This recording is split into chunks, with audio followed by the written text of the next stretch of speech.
doing a webinar called JobSearch 2.0, and we're ready to get started here with interaction from the people that have signed up to be registrants for this. So welcome to all of you. Welcome to JobSearch 2.0. It's a workshop called Finding a Job Online with Jack Chapman and Steve Frederick. I want to start by talking about what we call the promise of the Internet. That way back in the day in the 90s when the Internet became viable, people had enough PCs to run it and participate, and they learned it was in its infancies. Even then, the promise was, employment was one of the great promises, that there'd be thousands more jobs you could see electronically than you'd ever see in on paper.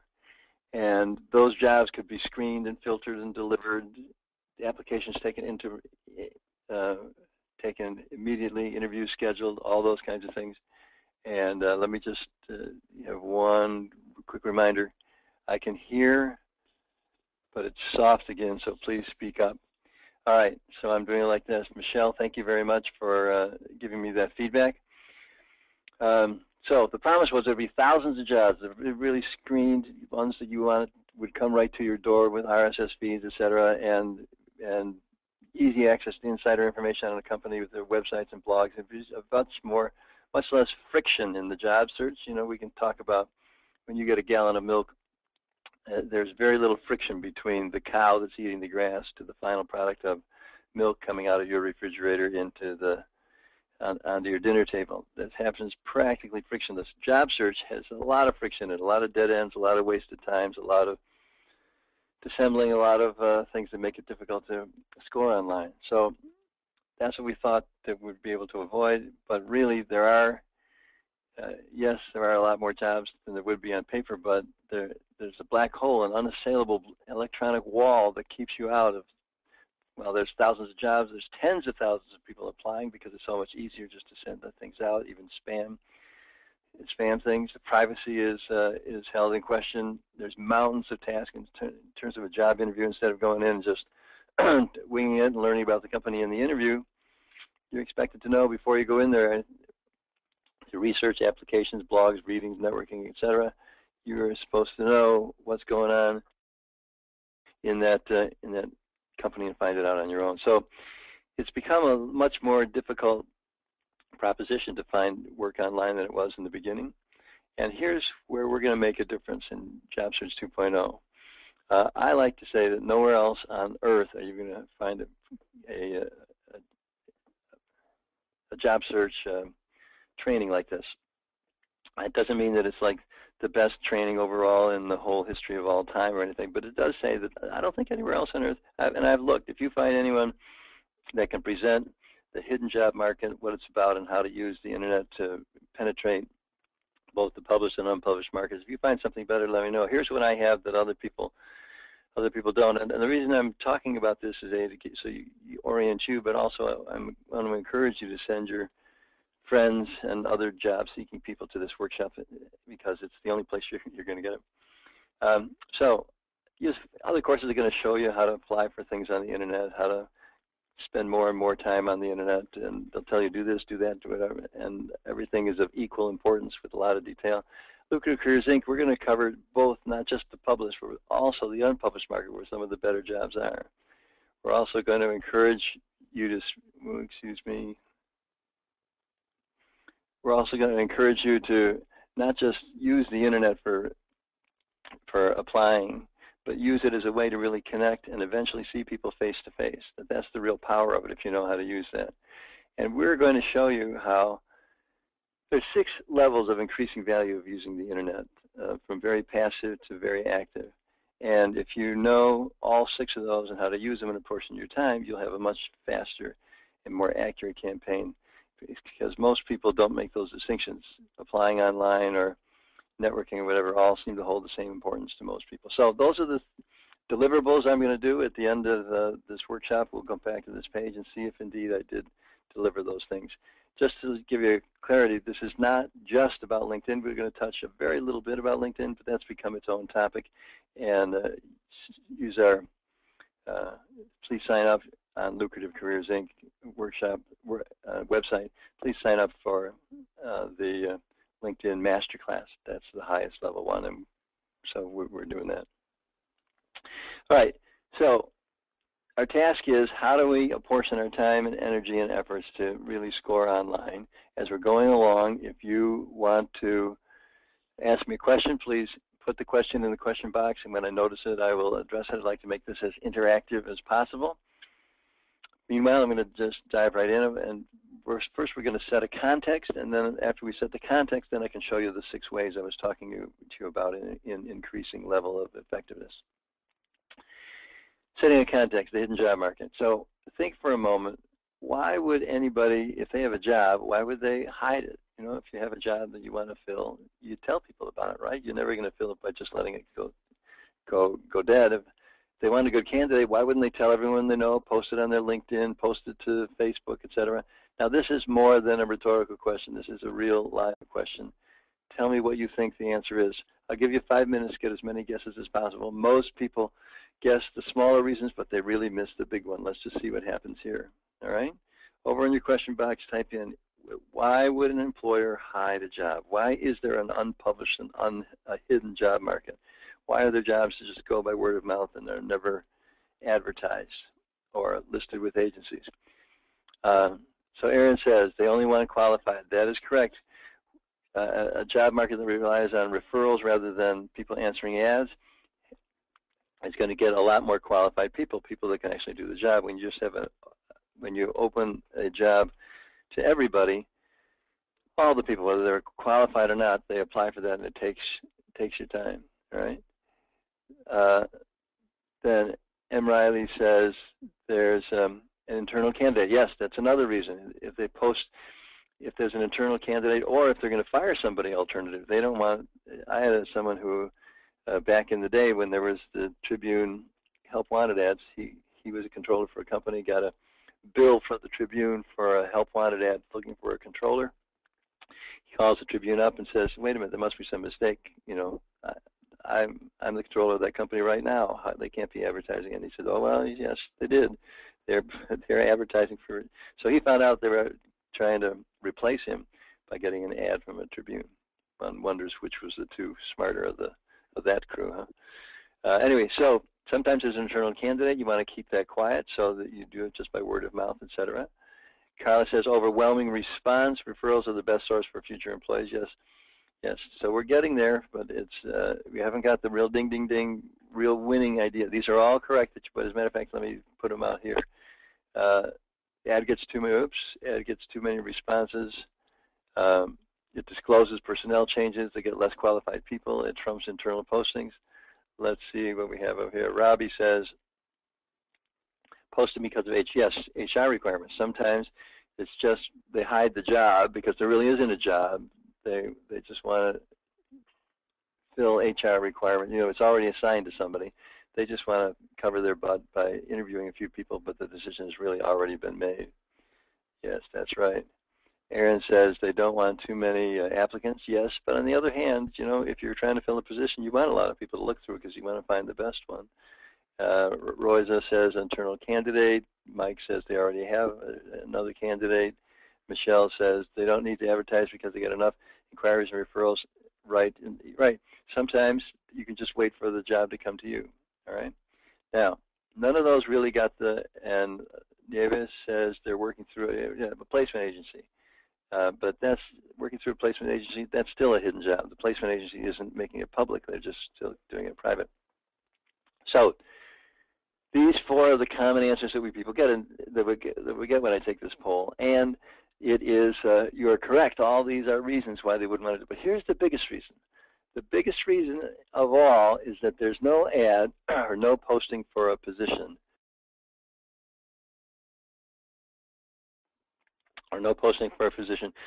because there is no job visible yet. But it is what I call incubating. I've worked a long time to find the right word to describe the hidden job market. The hidden job market is not a market that's kind of deliberately hidden. like have an opening that personnel has been given to fill, and then personnel doesn't do anything, just sits there and keeps it secret. That's not what happens. What happens is that, well, let me move to the next slide. It takes a while for a hiring decision maker's needs to be understood and met and turned into a job opening of some kind. HDM, by the way, here stands for hiring decision maker. Every company, every day, hiring decision makers can always use help all the time. What that means is, any place you're going, they always need help. If they don't need help immediately, then every company, every day has hiring decision makers that are, every company, every day, the hiring decision makers in it have duds, people that they want to replace. Every company, every day has hiring decision makers that have superstars. And those superstars they know are going to lead them somewhere, and they're going to need to be replaced. So every time, every day, every hiring decision maker is always on the lookout for good talent. Now, it doesn't mean they have a resume out there. It doesn't mean that he's really ready, to go out and do a full-fledged job search campaign. He just knows that he needs help. So what happens is it starts about half the time of a job is where the hiring decision maker is just living with the problem. He says, I need some help, but I can't afford it now. I can't afford the time to do it. I need a few more people before I really put this out there. And then it becomes more urgent. Then he starts says, I'm going to do this someday, but I'm going to do it someday soon. I have to really get that. And then it gets sooner. Help. I need some help. And now at this point, the job may become visible because the hiring decision maker, here there's just kind of a vague desire. They needed something. Here it's a bigger desire. But finally, it's incubating. You get to this level where they are finally hatched. So a job has taken a long time from where it's just a thought in the hiring decision maker's mind all the way up here to where it is hatched. And the art of using the internet then is to get into, here's another phrase. Instead of fish hatching or eggs hatching, think in terms of networking. That the art of connecting with hiring decision makers is the art of networking. If you can get there before they are desperate for help. And you call that a pipeline. Every hiring decision maker has needs, and those needs are kind of like a pipeline. They know they're going to need somebody sooner rather than later, and they just want to have a pipeline in their talent. So when the superstar does come in and quit and go someplace else, or the dud finally makes a mistake that they just can't live with anymore, he gets rid of them, and instead of having to start from zero, he's got a little pipeline. That's what we want to be able to show you how the internet can help you do. The internet can help you get into, if you're active, can help you get in and even create jobs around the employer's needs. Now let's just take a moment and see how this stacks up with objective research. There's a study done in 1964, way, way back when, and it got replicated many times since. And the study was by Mike Granovetter, where he figured out how people got jobs. And let me get a poll here. Okay. And what he found was that 3/4 of the people, or 2/3, roughly 63% of the people got their jobs. It was never published or advertised. They were methods for direct contact with employers. After that, there's one ad agencies and others that did the other third. Let's just double check and see if our research matches. Now, we only have 10 people, so might not be a statistically valid sample. But please vote. Did you find your last professional job? We're not talking about a stop-loss hamburger flipping kind of job, but your last professional employment. Did that come from advertisements or a posting online? Did that come from word of mouth or networking? Or was that by a recruiter or an employment agency? Half of you have voted.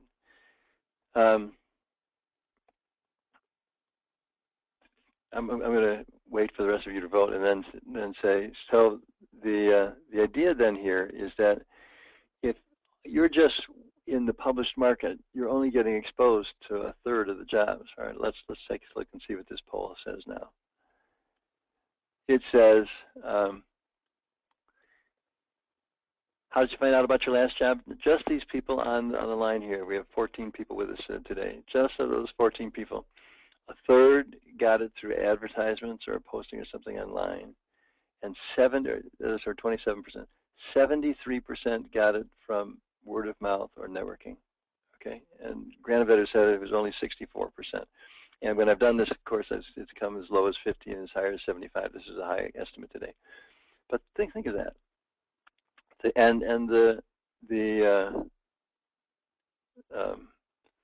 jobs and that doesn't even show you the best jobs. The best jobs really never get advertised because there's a line for them. So schematically, here's what it looks like. Remember, every hiring decision maker every day is looking for some talent. And the job hunter, that's these little guys here, are looking for talent too, looking for an employer. And here's a job right in the middle with this little fish, and they're all fishing for it because this fish is visible.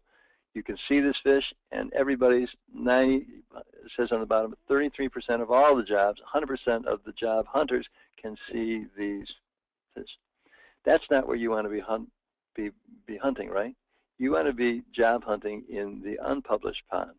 Well, actually, you want to be both, but in terms of changing your behavior, changing the easiest thing to do, you want to be able to job hunt where there's unpublished openings. So you can see that there are fish in this pond on the right, but they're not visible because the only way you find them is by being active in your campaign, not passive in your campaign like most people do. Again, we're going to learn all about all 6 levels of activity and passivity. We're going to cover each one for how we do it. But I wanted to give this as a context that the reason there are jobs is because in the hiring decision maker's mind, he needs to hire somebody. If you can make him think he needs to hire you, or her needs to hire you, then you will be doing what's called a created position. And the creative positions have more volatility and more viability and good juice to them than others. So having any questions, let me get to the question box. I have to open it up in case anybody has any questions. Okay, there are some people that told me how they found their job. Thank you, folks. So we've set the context. The context is the reason there's a lot of unpublished jobs is not because there's a vacancy or an opening that somebody wants to fill. It's because in the hiring decision maker's mind, the hiring decision maker needs some help. And a hiring decision maker needing some help is a position. It's not an advertised position. It's not a published position. Sometimes the employer themselves don't even know that they need somebody. And it's up to you to show them that you can make or save them some money and they can hire you. That's the most active of all the levels. So if we take a look at the different levels of job search here, we have the basic, the intermediate, and advanced. The basics levels, the basic is the published market with levels 1 and 2, 1, answering ads, filling out applications, and 2, letting recruiters and companies know that you're active. Those are kind of in order of independence. They are the first basic ones that are the least independent and the least proactive. Then there's word of mouth referrals, and then lastly there's creative positions, levels 5 and 6, talking to hiring decision makers and showing one of them how they're going to make it for you. I have these same things in another little chart here, and I've labeled the 6 degrees of active and passive job search here, so you can see them all. The lowest level, the most passive activity is on this orange one. Let me show you. Go to the orange one first. Here is the passive, going to job boards, filling out applications, sending in resumes, and that's the basic. So let's do each one of these and make sure there's plenty of time for questions and answers about each one of these as we go aboard. Now I'm going to need to do let me do number 1, and then I have to go out on the internet and find something for you to show you what it looks like. All right. So we're going to look at number 1, the most passive. Now this doesn't mean don't answer ads. This doesn't mean don't be active on. Sometimes a client comes in and says, "I know you told me not to answer one ads or whatever." That's not what I'm saying. just know that they're overwhelmed once they are once a job is published. It is very difficult to let me go back. It's very difficult to sorry for the distraction. Let me get back up here to the top. So people say, I know you told me don't waste my time with ads. It's not a waste of time. It's not a waste of time. That is if you are qualified, and you can't be like 10% qualified, 80% qualified, 90% qualified. You need to be 95% qualified. The fit needs to be 95% or better. Why? Well, because when you stack up the competition, if you're not in the top 5 percentile, there's a lot of other people that are there whose resumes are just waiting in the wings. And if you'll be one of those waiting in the wings people unless you're really, really right for the job. So, how do you find these jobs? I'm going to have to go show you.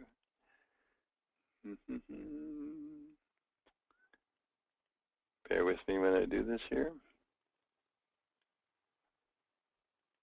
There we go. All right, so first place you want to look is job boards. And there's a job site called www.employmentwebsites.com. Let me go out on that.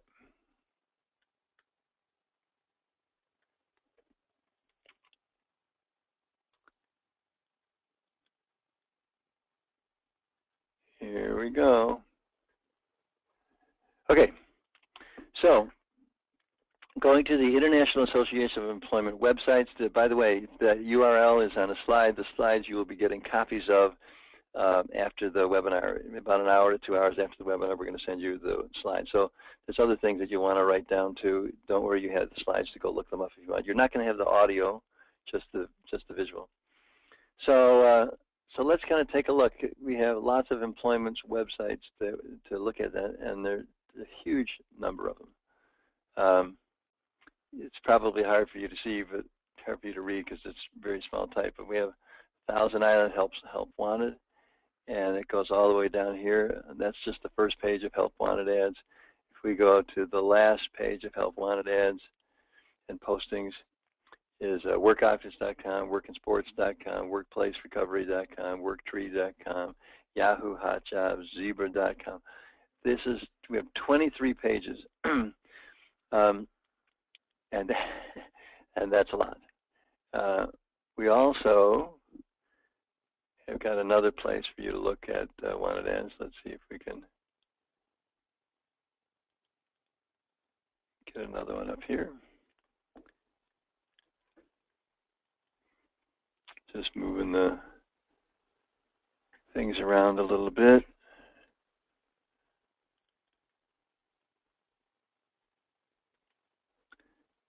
Okay, this is also a Weddle site here of associations.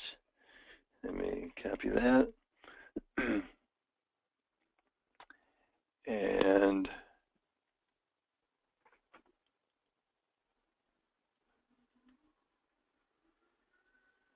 I can't find my, I don't know that's really worth it to go and see if I can find each one of these things for you.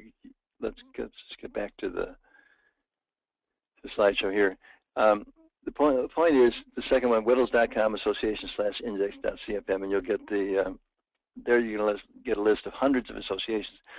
So that pretty much, if you get that list of sites and you also to Weddles.com and look at the association, and you also go to the web crawlers that they have, the spiders that they have, or simplyhired.indeed.com. Those are search engines looking for jobs. If you put all that stuff in there, you will get a good sampling of the kinds of jobs that are available. It's passive. You're just waiting for something to show up, and when it shows up, you apply. And again, only apply if you got 95% fit. But that will do it.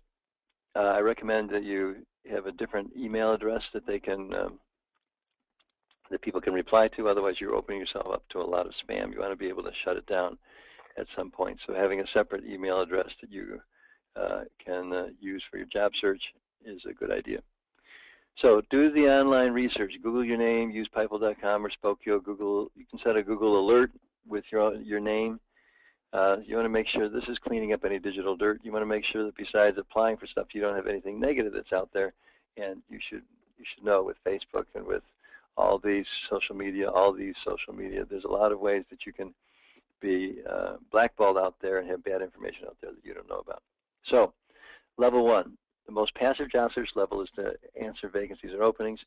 Look at those job boards, look at the associations, set up yourself with RSS feeds, look at the website, at the search engines, all that. You're just going to do it once and put it in motion, and then that is done, relieving your time, saving your time for the next steps.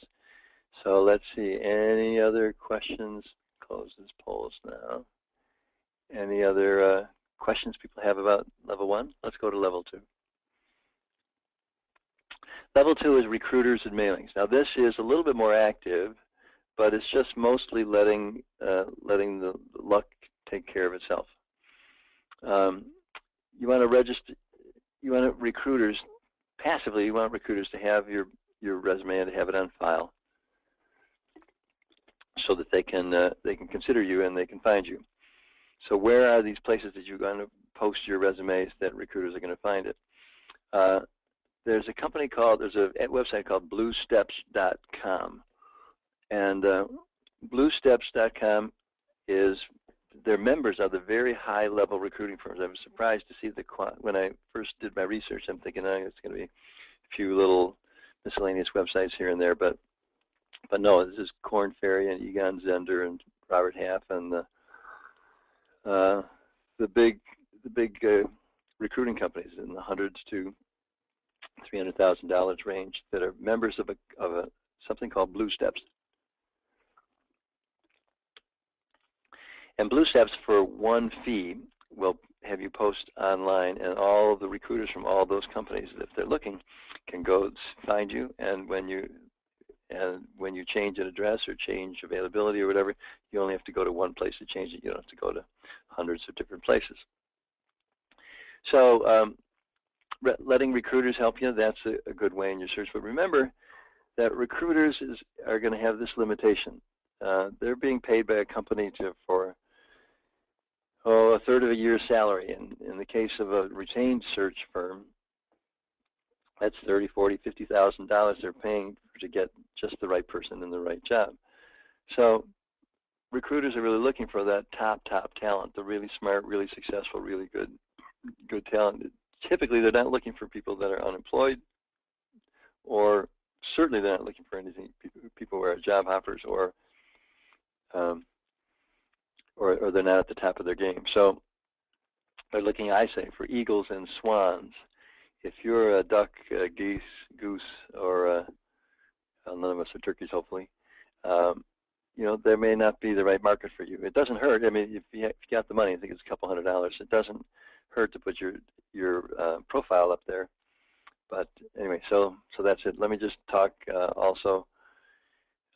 You finding a recruiter is different from recruiters finding you. So there's an active way of going out and talking to people. Who are the top recruiters in my field? Who can I introduce myself to? That's kind of more proactive. This is just identifying who the companies are, sending something out, and hoping that that it lands in a place that the recruiter would look to find you. If you want to do that step, if you want to just broadcast your resume to hiring decision makers, to presidents, and to recruiters,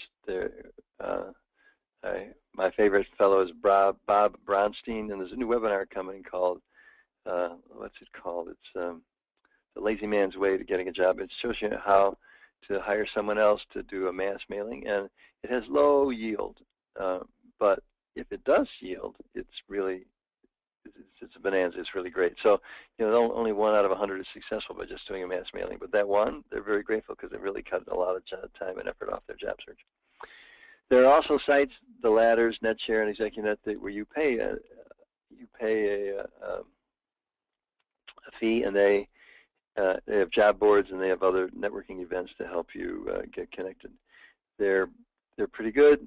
Let me go back to talking about them once though. But sometimes these sites talk about exclusivity, like they have jobs at the 100,000 level that nobody else has. I am skeptical of any claim of exclusivity because, one, no employer is going to agree to that unless it's a high-level confidential search, in which case they're going to recruiters anyway. They're not doing the ladders or NetShare. And the other one is, even if it is confidential and exclusive to start with, it won't stay that way. The web has a way of just being viral, and you'll find them. So I don't think there's any special places that you can get exclusivity. If you want the ladders, NetShare, and ExecuNet, I think they're good networking opportunities, and I think there's good job search information on them, but I wouldn't count on them to have specific jobs you wouldn't find elsewhere. All right, that's level number 2. So level 1 is passive, applying to job search. 2 is reactive. You're sending things out, doing a broadcast. The search method is doing a broadcast to resume. And now let's go to 3. 3 is where you're becoming active. You're actually taking the steps to get noticed. You're not just sending stuff out and hope somebody finds you. You're taking the steps to get noticed. Those are, to do that, you want to chime into the plug-and-play visibility features that are now on the internet. So level 3 is recruiters and hiring some decision makers finding you through plug-and-play. By plug-and-play, we're talking about, well, there's Facebook, there's Twitter, there's LinkedIn, there's Vimeo, there's a lot of other social media and other networking activities that are online.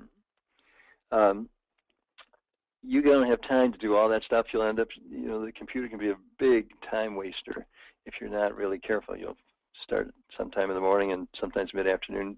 You'll just, there's sometimes if I'm not careful, I'll just spend the whole day answering email, clearing spam or whatever, and not really get to the stuff that makes, that's important for me to do, clients I need to take care of. So how much time should you put in? My opinion, 2013 here, is that if people are going to find you, they'll find you on LinkedIn. If somebody happens to find you on Facebook or happens to find you on Twitter, etc., that's great. You can LinkedIn, by the way, you can get your LinkedIn status report, any change you make on LinkedIn, to be a Twitter feed, and a Twitter posting anyway. I'll just see what it says there. How much time? My opinion is, if someone's seriously looking for somebody, they're going to find you on LinkedIn, as long as your keywords are there and you can, it's set up that you can really be found. There's no need to spend lots of social media time, tweets, etc. Plaxa Viario. LinkedIn, that's the clear winner. You should take our LinkedIn Basics class and take the LinkedIn Master class. These are the items that they have. Again, you're going to get the slides. You can go back and look at those if you want, and do sign up for those. We're not going to go into depth here because there's just more to cover, and we don't want to duplicate ourselves. But I do recommend you take that. That class, you remember when we started here, nowhere else on earth, and we're the best in class, whatever. I can't say that about the internet. Jason Alba has a great training. I recommend him. There's some other people that do trainings on LinkedIn and social media. I can't keep up with them all, so I can't claim that we're the best. But I can claim that we've always had satisfied people that come to that workshop on LinkedIn. So make sure that you do that. All right, level 4, proactive. This is where you're now stepping out and reaching out to people to be a candidate that's noticed. You want to get yourself noticed. It's not just waiting for people to find something and say, oh, look at this. It's really making sure that you're in the nooks and the crannies around there. So to build your visibility and credibility in your field, whether or not it's specifically geared toward an opening and a vacancy, remember, everything is ultimately geared towards an opening or vacancy because there's always an opening and a vacancy ready and waiting for you.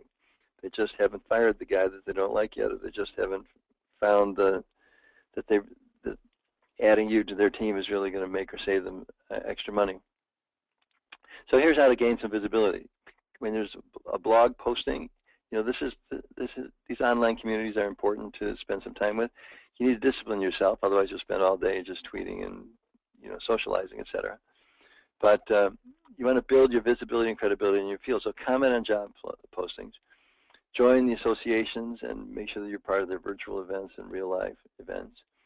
If you're in an association, you want to take a leadership role. You want to, volunteer to be the membership chair or the program chair or the secretary or the vice president or, the people that have some visibility and are decision makers to get things done. Make sure that you take one of those leadership roles. And think of becoming a referral hub. More and more I'm teaching my clients to not just look for themselves, but when they do referral interviews, to pay attention to other needs that people have, and they're able to say to people, I'd like to talk to you for 15, 20 minutes, give you a sense of who I am, what I'm looking for. You probably don't have a vacancy or opening at the moment. That's okay. I'll find that by doing the right networking. But at some point, there may be people that if I can't help you, maybe you're looking for other kind of talent. I know a lot of people, and I'd be glad to refer people to help you. So do I have two-way street on here? I think it's somewhere in the presentation that recruiters and the people you're networking with now need to know that you really hold this as a two-way street operation. That in associations, let me click on here. In associations,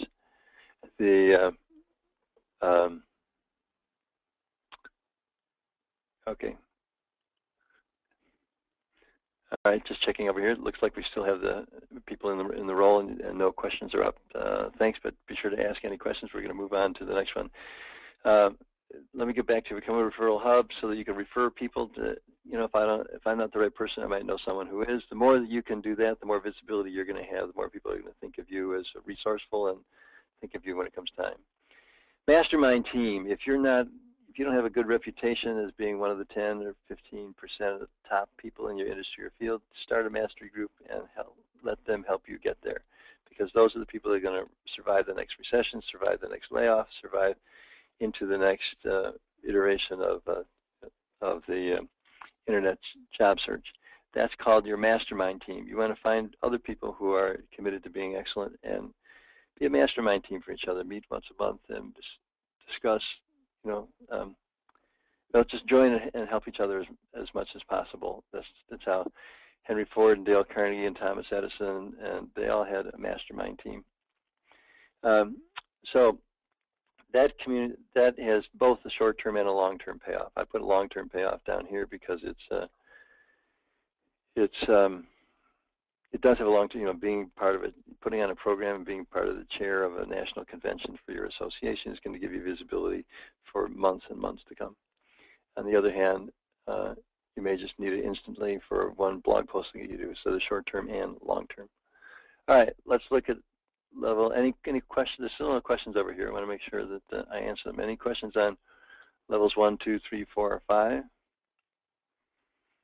Okay, now we're getting more assertive. Level number 5, personal networking, interviews with peers and mentors.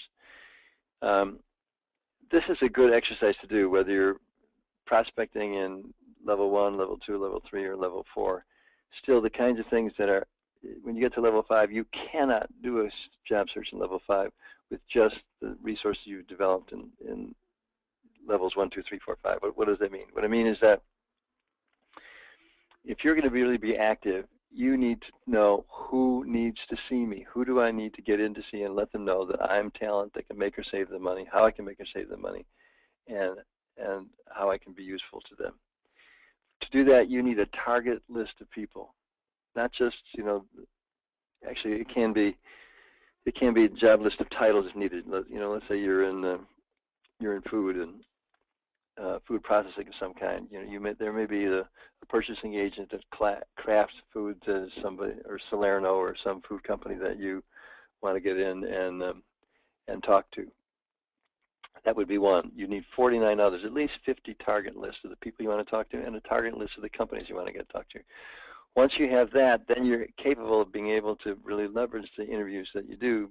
Instead of saying, well, if you hear of anything, call me, you're able to say, I've put together this target list of people that I want to connect with and companies I want to connect with. I wonder if any of these companies or people ring a bell, or if you know anyone that might know someone in there. You need an approach to talk to people because you're going to be opening up doors to strangers that you haven't talked with before. You should have your reputation precede you if you've done level 4 correctly, but you want to have something that, an approach that sets you apart from people. I'm just looking for a job. You really need to make the target person you're talking to want to meet you, and establish two-way street, or real pay it. There it is, a two-way street, pay it forward kind of relationship with people. That, you know, today you're doing me a favor, I know, but I expect that in the future will return the favor, if not directly to you, maybe to someone you know. So if they get that kind of attitude, unless they're dumb about networking, they should see you, and you should be able to build your visibility and your credibility in the whole job chain. Use a referral chain, no barging in, just develop your reputation versus brand. So that's level 5. Hey, good. We have a question over here. Ding, ding, ding, ding. How do you find? I have to move this a little bit here. Okay, the question from Nieves is, how do you find a specific targeted list in a geographical area? I don't have my fingertips. Don't have it right at my fingertips. But Nieves, if you will email me at jkchapman@aol.com. That's JKCHAP as in Peter MAN @AOL.com, and tell me that you want the name of the free database. There's a database that I was introduced to that some of the bigger libraries have, and it's incredible how much information it has. It has names and titles of positions and companies, some of it a little bit out of date. There's email addresses, all kinds of things at the tip of your finger, and it's searchable by zip code and searchable by area code, and that kind of, and it's free. That kind of things are out there for you. So that's a way. There's also a, let's see if I can remember the name. There's also a, what's the name? Maybe somebody can give me the name if they know this. The name of the company is I just can't remember it. The name of the company where if you supply them, it's a sales leads company, and if you supply them with 25 business cards, you will have access for free for their website for the month. Boy, it's just escaping me. If somebody else knows it, let me know. I'm sure. Hope it'll connect before we finish this recording this morning. Jigsaw.com. That's a professional networking site that gathers more and more information, and the cards you give them a little background information on the people. So it costs you money per month, or if you want it for free, just give them the business cards of people that you know. So Jigsaw.com can help you do that. And a lot of other places online. Michelle, I have a note from you that just says Jack Colon. That's all it says. So those are great questions. Let's move to level 6, the highest level of, and I'll give you some stories about this. It's really cool. The highest level, do I have it on a slide here? Let's go back to, yes. So let's put it into context. The highest level of job search is when you're looking for not a vacancy or opening, but you're looking for a hiring decision maker who's got problems that you can solve. The more they're aware of those problems, the more the job incubates, the more they're ready to hire somebody. Your job in networking is to get as visible and credible as you possibly can, both in terms of skills, but also in terms of visibility, positions in associations and networking. And the higher up you go on the activity chain here, the levels 1 through 6, the higher you go, the more it's your initiative to go find exactly who you want to talk to and get in there and see them and have a referral networking conversation with them in a way that they feel grateful that you spent the time with them, and you feel grateful that they're part of your connection. So the highest and most proactive way to do that is this job proposal, thought leader, etc. First, let me see what Francis has to say here. Francis says, how do you develop or build or develop a top 15% reputation when unemployed? Thank you. You don't. You have to do it when you are employed. That's why the the JobSearch 6.0 there, the sixth level of JobSearch, that's something that you do while you're while you're employed, and your mastermind team will get you to know 6, 7 people. Each of those people is going to know 30 or 40 people. So if you have a mastermind group, you can have hundreds of people that know who you are by your reputation. But it takes a while to build that reputation. I had a little slide in here about the difference between reputation and branding. I think I'm going to go back and do that. I'm initially going to skip it, but since you bring up how do you build it, I think maybe I should cover this branding slide. Okay. I've been doing job search and career search with people for 30 years. No one ever talked about branding in the early days. It was just who's hiring? Did you hear of any jobs? Let me send a resume. Well, things are a lot more fast-paced, and there's a lot more competition now. We're competing everybody across the nation. And one thing that's become popular in that search is people say you have to know your brand. You have to know what it is that's unique about you that you're selling, so you distinguish yourself from all the other job hunters that are out there. Personally, I think that's a great ideal, but when you take that as an absolute, it becomes hard to do. Especially the branding becomes harder. Reputation, it takes some effort, but it's not like really hard to do. So what's the difference between branding and building your reputation? Again, I like the concept of branding, what it is that's unique about you, but I think it's a very high standard and a little intimidating, and it'd be better to think, I like to think in terms of the word reputation. So in branding, you have a big challenge where you're supposed to be the one and only, purchasing agent that does this, or the one and only salesperson, the best, so being the best at everybody, that brings, you're going to be in the 99th percentile, and you just can't maintain a position like that. There's already somebody else coming in and knock you off your box. And if you're networking and branding is focused on just one thing that you're really good at, it limits your perception, or it limits people's perception of you. They begin to think of you as only that. So, for instance, myself, I wrote the book on salary negotiations. Any of you that have been to negotiating your salary, how to make $1,000 a minute, that's a workshop we gave. I just finished it about an hour ago. I have a book, and that's my specialty.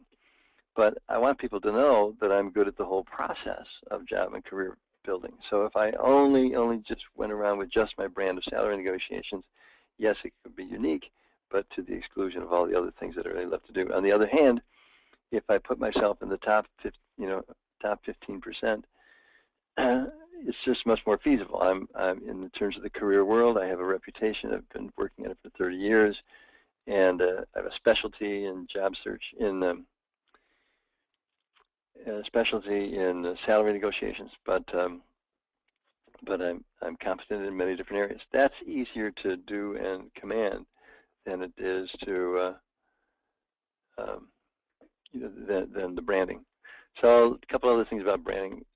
Branding also connotes advertising hype. What's the difference between a Timex and a Rolex? Well, in terms of telling time, there's no difference. They're both the same. Rolex is just, got a bigger image. Likewise, when you think of branding, you don't want to think of yourself as like having a fluff or this catchy phrase or whatever. You really want to be practical, substance, not hype. Self-centered, exclusive, etc. That's enough on that. But I hope that helps. I hope I'm reading a question here. It says, Jack, with great respect to your expertise, do you think level 5 approaches are still doable given the huge number of job seekers? Even this approach relating mostly to professional applicants, isn't there still a saturation factor that makes it much more difficult to get to the hiring decision maker? Wow, great question, Michelle. So Michelle is saying, let's get back to, you know what, Michelle, let me do this. Let me finish level 6, because we just have a few more minutes here. Let me finish level 6 and give you a couple stories. And after those stories, I'm going to address that question and make sure that I don't forget it here, because I'm making this up as we go along, Michelle. Make sure that I address the question of, is networking, interviewing, is that passé? Is that past its time? The electronic media has supplanted it. There's too many people going around asking for information interviews. Okay, I will address that question, but let's finish the in-charge job proposal. And that's a great question. All your questions are good too, you guys.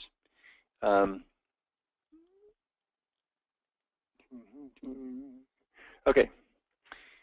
Level 6, job proposal. This is the most active search message. Remember, you need to get your reputation, make sure that it's top-notch. And once it is, then you want to make connections with hiring decision makers. And in the process, you want to look at how to create a position with them, how to make or save them money. And once you have that, you can make a proposal demonstrating what you can do. Now, I have 4 examples down here. I'm going to take 2 of the 4 examples just to give you an idea of how it works. Let's start with the bank regulator / compliance.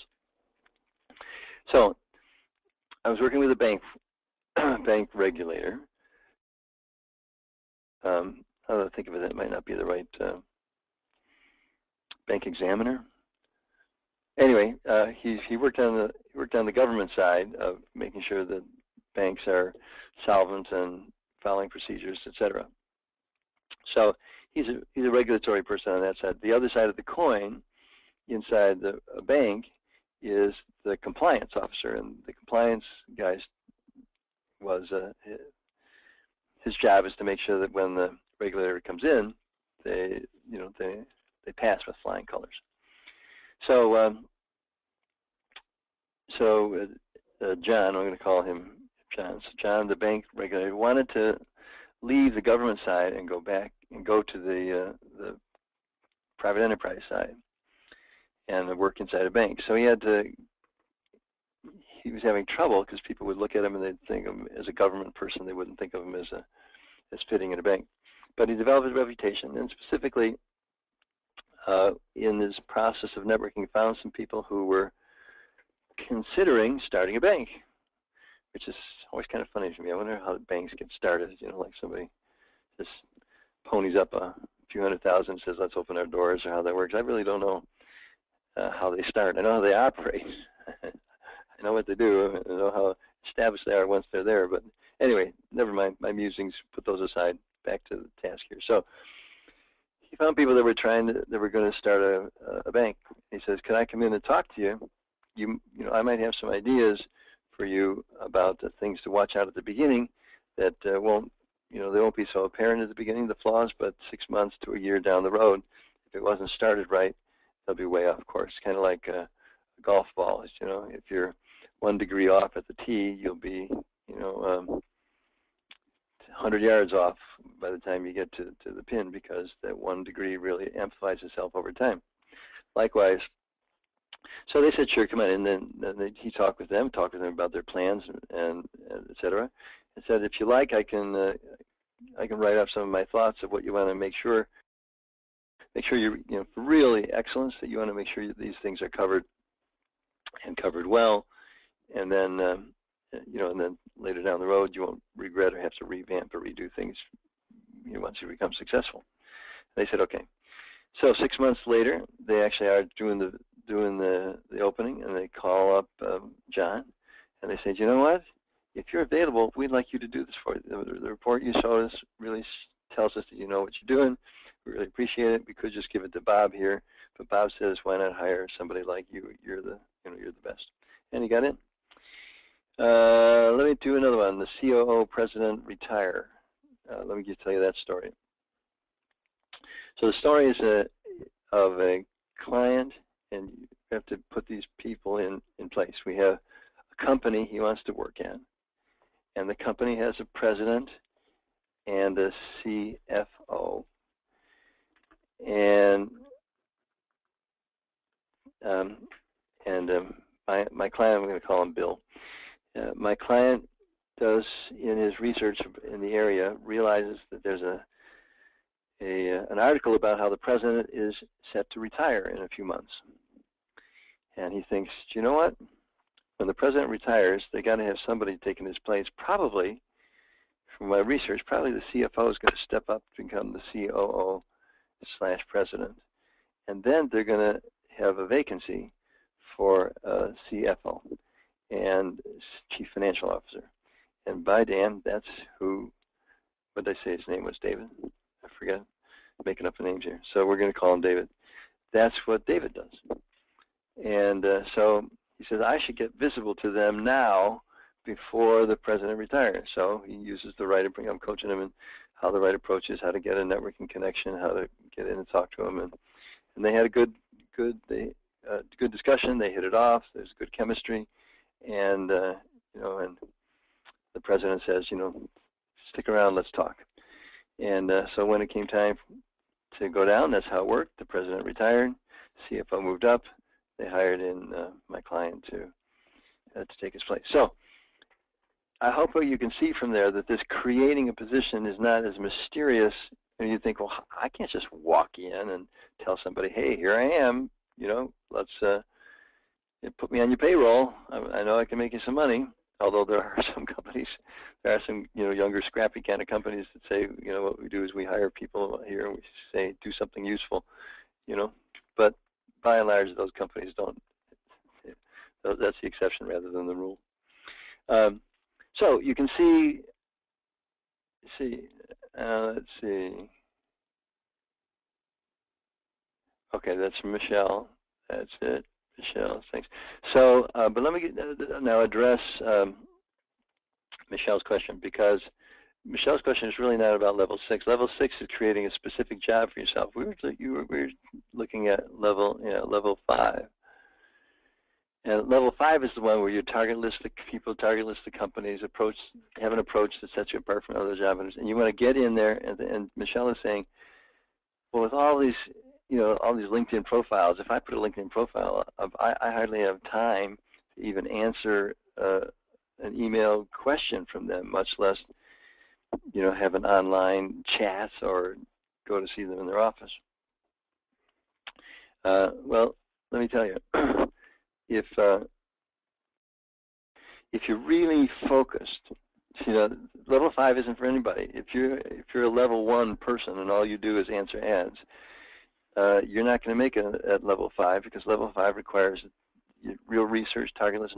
You have to know where you can fit in, know what you can do, be confident about, you know, your skills, and etc.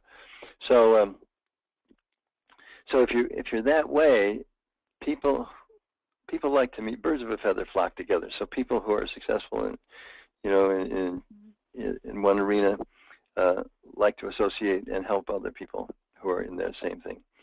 So if you do that correctly, you don't just barge in. You don't just call somebody up out of the blue and say, you don't know me, but I found you on LinkedIn and I want to talk with you, blah, blah, blah. Instead, if you can find a referral from someone you know to someone you know, use the LinkedIn properly to actually get a chain, to get a hold of somebody, you know, this person leads to this person leads to the person that you want to talk to, as opposed to just barging in and talking to them out of the blue. One last comment. Let me ask you, let's just, I can't do it. I have to do it. I was going to think that we should just take a poll of people on the call right now to see if, let me make my point, and then I guess the poll's not going to work. Here's my point. I was going to take a poll and ask, of all the people, we got about 15 people on the line here, of all of you on the line, how many of you have had someone know who you are, compose a really good letter of approach that when they read it, they think this is an interesting person, I'd be interested in talking to them.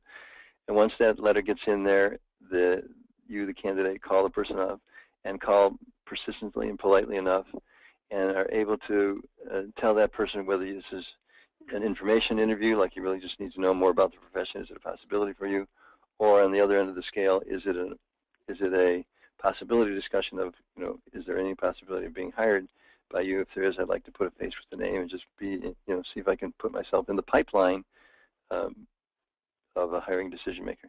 The question is, how many of you had that happen? You're targeted out, there's a letter of approach, the letter makes you curious, the person calls responsibly, they can set the agenda for the meeting and follow it up and at the end of that meeting, get referrals to other people. Very few of us, I think, have been approached like that. So even though you think, gosh, there's all this kind of stuff out there, really people spend their time in levels 1, 2, 3, and 4 in the lower levels way. So I was just ad-libbing that. I hope that was clear. Let me just see if I can state it one more time to answer the question. The question is, now that everybody is so visible and approachable on LinkedIn and other social media, aren't they swamped with requests for, can you hire me, or do you have any vacancies or openings, blah, blah, blah, blah. The answer is yes, they are overwhelmed with those, swamped with those, but they're not overwhelmed with people who really know what they can do, know that there's a possibility of having a job created for them, consider it a two-way street, know that you're paying it forward, they're asking someone to pay it forward, and develop a professional relationship out of reputation, good reputation in the job market. That's still the premium. All right, so let's go. Do you remember in the beginning I said, so there's a list there of things that you can do, and I won't go down that list. You'll get the slides, go to the list. It'll tell you what to do first, second, third, fourth, fifth, sixth, seventh. I just want to say, did we do this? Here's what I promised. I promised that you're going to get a training here you're not going to find anyplace else that would cover both the published and the unpublished market. We did that. That we encourage and show people how you get face-to-face, not a lot of computer time. We did that. We're going to give you 6 levels of increasing value of participation so you can distinguish what's the most important activity and what's not. We did that. And we gave you an overview and links to other places. So I know it's tough out there, guys. I want to encourage you to keep going. It's discouraging to have competition so fierce, but if you work on all 6 levels, concentrate as much as possible on the higher levels, eventually you will succeed. Persistence is the key to success, and support and training accountability is the key to persistence. The 30th President of the United States, Calvin Coolidge, says, nothing in this world can take the place of persistence. Talent will not. Nothing's more important, more common than some successful people with talent. Genius will not. Unrewarded genius is almost a proverb. Education will not. The world is full of educated derelicts. Persistence and determination alone are omnipotent. So please come to our website, Lucrative Careers Inc. Sign up for as many workshops as you can. Make sure you're on our mailing list. We should be able to get your email address and have you opt in for a webinar. We're glad to have served you today. This completes our webinar. I would like to just take a moment here for anyone that's on the line. We have 11 people still with us on the line. That's pretty good. You want to type a thank you or an acknowledgement, or what did you learn, or what do you appreciate? Some closing comments today. Please type that into the question box. I will read them, and then we will end for the day. Do hope to see you at the Job Hunters Magic Bullet Deck. That's a very, very beautiful workshop. You really love the secret weapon that gets your job done faster, and it's right there in front of you. And when you learn it, you're going to say, wow. How did I miss this? I'm glad I do it. So Carla says, thanks for sharing the 6 levels. Very interesting information and approach. You're welcome, Carla. Yeva says, thank you for your kindness, time, and expertise. I really appreciate you. Oh, thank you. I appreciate that personal comment myself. And anyone else want to make a comment before we sign off here? Remember the address is lucrativecareersinc.com. We hope to have you on our newsletter mailing list. Francis says, I appreciate your detailed responses to questions. I also appreciate knowing that we will receive this PowerPoint. Yes, you are very welcome for that. So 1 or 2 more comments. Any more comments, or shall we close it for the day? Robbie says, I've been following you since the International Career Conference in California. That's so great. Always learn something. Yep, Robbie, it's my intention to always be in the top 15% of the career coaching out there if I can. Rosa says, thank you very much. I believe in level 6 and will continue to focus on it. That's great. And lastly, Michelle says, I really enjoyed it as a career advisor in workforce development. I talk all the time about proactive versus reactive job searches. This has helped to add more to the discussion. All the best. All right. Thank you very much for all of you, and I appreciate you participating. Have a great day.